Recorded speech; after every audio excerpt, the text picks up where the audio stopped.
کل رات ایران اسرائیل پر حملہ کر چکا ہے، لیکن کوئی بھی ایسی جنگ ہونے سے پہلے اس کا پس منظر جانا بہت ضروری ہے۔ چاہے 24-48 جتنے بھی گھنٹے لگائے، مگر جو انہوں نے کہا تھا وہ کیا ہے۔ اسرائیل پر ایران نے ایک بڑا اٹیک کیا ہے، ویوز میں بہت سارے بیلسٹک میسائلز، کروز میسائلز، ڈرون سے اٹیک کیا ہے آل اوور اسرائیل۔ اور ایران کے میڈیا نے یہ بھی کلیم کیا ہے کہ اٹیک سے پہلے ایران نے ایک سائبر اٹیک کیا تھا اسرائیل پر، جس سے اسرائیل کے بہت سارے میسائل ڈیفنس سسٹمز اتنے افیکٹو نہیں رہے، جس کی وجہ سے اسرائیل کی دھرتی پر کافی جگہ یہ میسائلز، یہ ڈرونز گرے بھی ہیں۔ دراصل مختصر تنازعات کے علاوہ تمام ہی بڑی جنگوں میں ایک ایسا وقت آتا ہے جب قتل و غارت گری کا سلسلہ ایک نہ تبدیل ہونے والا معمول بن جاتا ہے۔ اس دوران ایسے بھی لمحات آتے ہیں جیسے گزشتہ کچھ دنوں سے مشرق وسطیٰ میں ہو رہا ہے، جب کچھ واقعات جنگ میں مصروف فریقین اور ان کے اتحادیوں کو ایک ایسے چوراہے پر لا کھڑا کرتے ہیں جہاں انہیں کچھ بڑے فیصلے کرنا پڑتے ہیں۔ ایک ایسا وقت ہے جب دنیا بھر میں حکومتوں، اسرائیل، امریکہ، ایران، یورپی اور مشرقی وسطیٰ کے ممالک کی افواج اور بیروت میں حزب اللہ کے مسلح جتھوں کو ایسے ہی فیصلوں کا انتخاب کا سامنا ہے۔ غزہ میں فلاحی کارکنان کی ہلاکت سے شاید امریکہ سمیت اسرائیل کے دیگر اتحادیوں کا صبر جواب دے جائے گا۔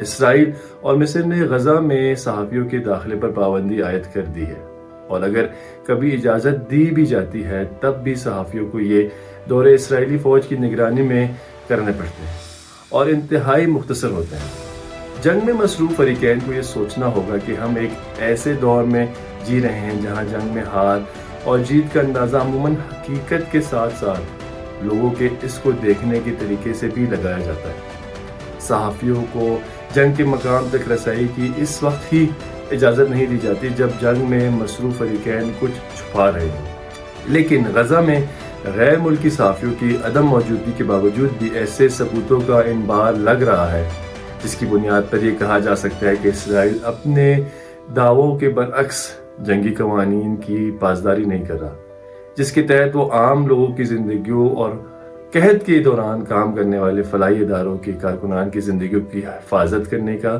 پابند ہے۔ غزہ میں فلاحی ادارے ورلڈ کچن کے کارکنان کی ہلاکت کے بعد امریکی صدر جو بائیڈن کی جانب سے عوام سطح پر اسرائیلی اقدامات کی سخت مذمت کی گئی ہے۔ اب امریکی صدر اور ان کی مشیروں کو یہ فیصلہ کرنا ہوگا کہ اسرائیل کی کارروائیوں پر صرف ان کی زبانی جمع خرچ کافی ہوگا یا نہیں۔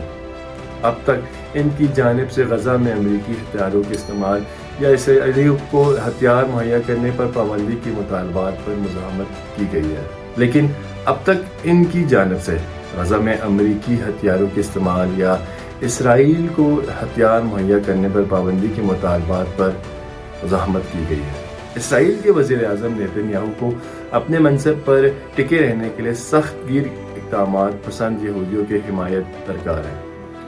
اسرائیل کے پاس ہتھیار اب بھی پہنچ رہے ہیں، اور شاید نیتن یاہو کو ایسا محسوس ہونے لگا ہے کہ وہ اس صورتحال میں بھی امریکی صدر کو نظر انداز کر سکتے ہیں۔ ایسے میں اسرائیل کا رفح میں حماس پر حملہ کرنے کا منصوبہ اور غزہ پر حملہ میں اضافہ کرنا امریکہ کے لیے ایک بڑا امتحان ثابت ہو سکتا ہے۔ انتخابات کے سال میں امریکی مفادات اور جو بائیڈن کے سیاسی مستقبل کو پہلے ہی اسرائیل کی وجہ سے بڑا دھچکا لگا ہے، کیونکہ متعدد ممالک میں امریکہ کو اسرائیل کا ساتھی ہی تصور کیا جاتا ہے۔ رواں ہفتے ہرنیا کے آپریشن کے 2 دن بعد اسرائیلی صدر اپنے دفتر واپس آ چکے ہیں، اور اس موقع پر انہیں ایک بڑے احتجاجی مظاہرے کا سامنا کرنا پڑتا ہے۔ مظاہرین کا مطالبہ ہے کہ نیتن یاہو بطور وزیر اعظم استعفیٰ دے دیں اور نئے پارلیمانی انتخابات کا اعلان کرتے ہیں۔ ایک طرف جنگ، ایک طرف انتخابات۔ اسرائیل میں گزشتہ برس 7 اکتوبر کے حملوں کے بعد اسرائیلیوں نے آپسی سیاسی اور ثقافتی اختلافات فراموش کر دیے تھے، تاہم یہ اختلافات اب دوبارہ سامنے آنے لگے ہیں اور اس کے اثرات سڑکوں پر بھی نظر آ رہے ہیں۔ اسرائیلی وزیر اعظم سیاسی مشکلات کا شکار ہیں اور ان کے مخالفین پر ملک کی حفاظت میں ناکامی کی ذمہ داری عائد کرتے ہوئے نظر آ رہی ہے۔ اسرائیل میں لاکھوں افراد سمجھتے ہیں کہ اسرائیل ایک انصاف پر مبنی جنگ لڑ رہے ہیں، لیکن انہیں نیتن یاہو پر بھروسہ نہیں۔ ان لوگوں کا کہنا ہے کہ اسرائیلی وزیر اعظم احتساب سے بچنے کے لیے جنگ کو طول دے رہے ہیں۔ وہ اسرائیلی یرغماریوں کو بازیاب کروانے میں ناکام رہے ہیں اور انہوں نے صدر جو بائیڈن سمیت اسرائیل کے اتحادیوں کو ناراض کر دیا ہے۔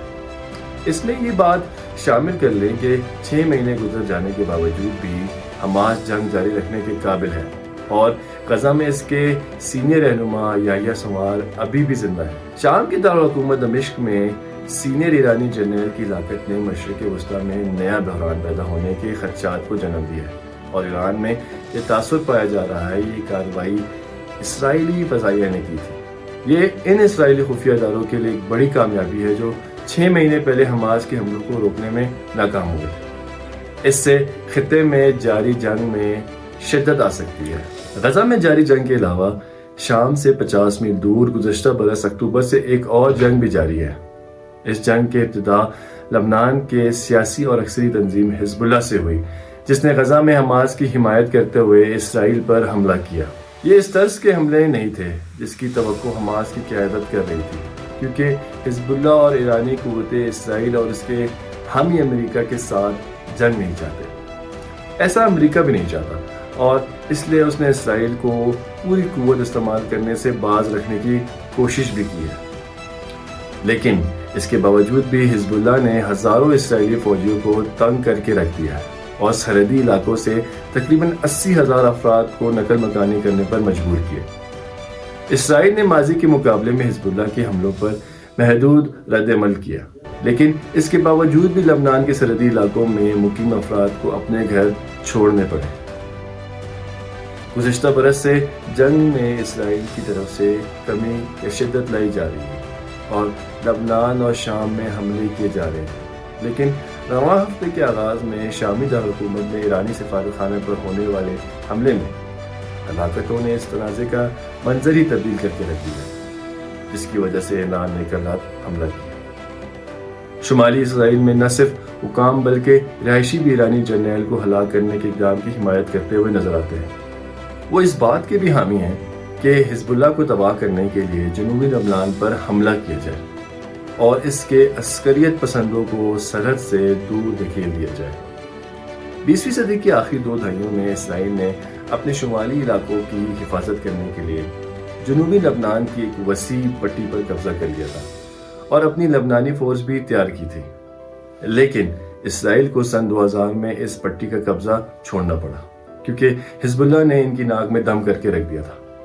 اس وقت کے اسرائیلی وزیر اعظم ایہود بارک نے فیصلہ کیا تھا کہ جنوبی لبنان پر قبضہ کرنے سے اسرائیل مزید محفوظ نہ ہو سکا اور اس دوران ان کے فوجیوں کی جانیں بھی ضائع ہوئیں۔ اسرائیل اور لبنان کے درمیان سرحدی علاقے بہار کے موسم کے ابتدائی چند ہفتوں میں انتہائی خوبصورت لگتے ہیں۔ ان اوقات میں یہاں اسرائیلی فوجیوں کے ساتھ پیدل چلتے وقت پاؤں تلے پھول آتے ہیں، نہ کہ گولیوں کے خون اور ہم۔ پچھلے 1 ہفتے سے ایران اور حزب اللہ اس فیصلے پر مصروف ہیں کہ دمشق میں ایرانی سفارت خانے میں ہونے والے ہلاکتوں پر کیا رد عمل دیا جائے۔ دونوں کی جانب سے کوئی ایسے رد عمل دینے جانے کی کوشش کی جا رہی تھی جس سے ایک باقاعدہ جنگ سے بچا جا سکے۔ اسرائیل بھی ایران اور حزب اللہ کے ساتھ باقاعدہ جنگ نہیں چاہتا۔ ایسے میں ایران ایسا رد عمل دینے کی کوشش کرے جس سے اسرائیل کو مستقبل میں ایسے حملے کرنے سے روکا جا سکے، اور یہ رد عمل ایسا ہو سکتا ہے جس سے اسرائیل حیران رہ جائے۔ اس بات کا بالکل امکان تھا کہ ایران اپنا رد عمل دے گا، اسرائیل کے سرحدی علاقوں میں آباد لوگوں کو نشانہ بنائے گا۔ وہ کسی اور ملک میں کسی اسرائیلی ہدف کو نشانہ بنا سکتا ہے، اور ایسا بھی ہو سکتا ہے کہ وہ حملے کے لیے میزائلوں کی بجائے سائبر ہتھیاروں کا استعمال کرے، یا ایسا بھی ہو سکتا ہے کہ ایران کے کل رات کے حملے کے بعد جوہری پروگرام مزید تیز کر دیا جائے۔ اس ہفتے کے دوران آموز ہوچسٹن نامی ایک امریکی سفارتکار اقوام متحدہ کی سلامتی کونسل کی ایک پرانی قرارداد کو زندہ کرنے کی کوشش کر رہے تھے، جس کے سبب 2006 میں حزب اللہ اور اسرائیل کے درمیان جنگ کا خاتمہ ہوا تھا۔ وقت کے اس چوراہے پر اسرائیل، ایران اور حزب اللہ تینوں ہی جنگ نہیں چاہتے کیونکہ اس کے سنگین نتائج ہوں گے، لیکن کوئی بھی فریق اس چوراہے کی طرف